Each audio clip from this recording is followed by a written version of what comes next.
I know you wrote an article about Dawand Jones. Again, another season-ending injury. Take us through that article. Yeah, so he was in the locker room. I hadn't seen him until last week, coming off the hamstring ripped off the bone. He needed, I think it was an MCL on the knee as well. Third year in a row on IR.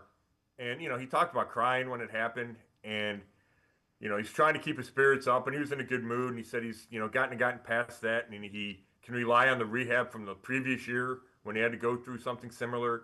He talked about what he does is he finds some athlete that's had the same injury and come back from it, so he can find that inspiration. Like, okay, somebody else did it, now it's my turn. But it's difficult. I asked him if he felt snake bit because it's been 3 years in a row, and he'd never really had many injuries before he got to the Browns. And he's trying not to think about that.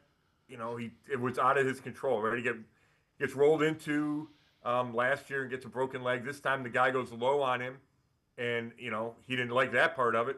So that was out of his control. So he feels like there's a little flukiness to the injuries, but it's tough. I know if I would think it's the organization. I know they can't count on Dawand Jones to come back and be a starter next year. That would be the hope, but I don't think you can count on, oh, this guy's going to start 17 games when he hasn't been able to make it through a season. He did say that he'd prefer to be on the right side, but would play wherever he was asked to play.